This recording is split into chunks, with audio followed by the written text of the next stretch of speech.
There are two deadlift types, the conventional deadlift and the sumo deadlift. For the conventional deadlift, the stance is narrow and the hands hold the bar outside the feet. For the sumo stance, the feet stand wide apart and the hands hold the bar inside the feet. How to decide if you should do sumo or conventional deadlift? In general, it's a matter of personal preference. You have to find the one that feels the best for you. In theory, you can lift more weight using sumo deadlift because the distance you have to lift the weight isn't as long as for conventional deadlift because your feet stand wider apart.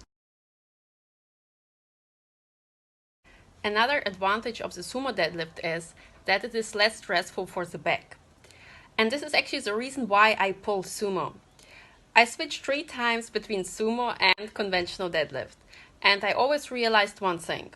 If I pull conventional deadlift, then my back is sore for a very long time. I can't train properly for at least 3 days after heavy conventional deadlifts. However, if I pull the same weight using sumo deadlift, my back is totally fine on the next day. Most common mistakes and how to fix them. Or how not to deadlift like this.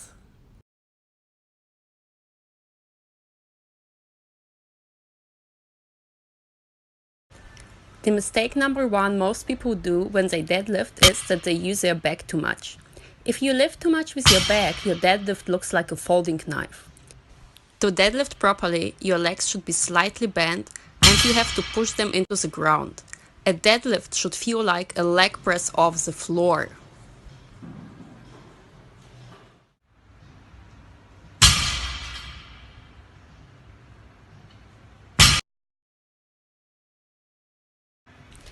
Don't drag the bar up your thighs when you lock out. For lockout, you just need to push your hips forward and flex your glutes.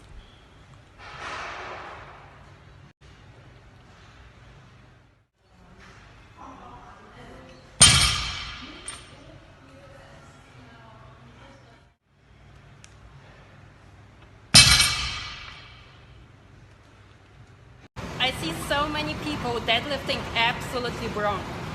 And the first mistake they make before even starting the lift, they have a wrong hip position. If your hips are too low, your hips move before the bar leaves the floor. The bar and your hips should move at the same time. If your hips are too high, then you use too much of your back and look like a folding knife. The right hip position is the one where you can flex your glutes the most and hold them super tight.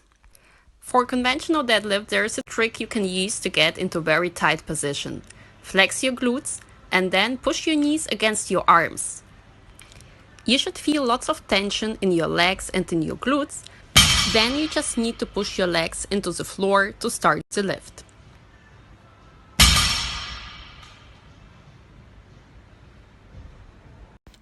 In which image do I have the right starting position? The starting position may vary depending on your body type, depending on how long your arms are, how long your legs are, how long your upper body is. So for this reason, some of you may need to start with a lower hip position than I do, but still your hip position shouldn't be that low that your hips rise before the bar leaves the floor.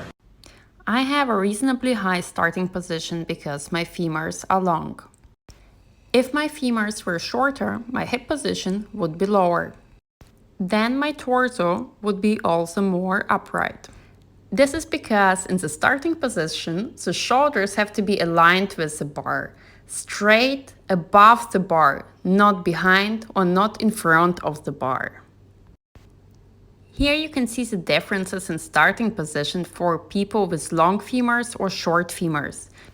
People with long femurs have to have their hips higher when they start the deadlift, and people with a short femurs can have their hips lower when they start the deadlift.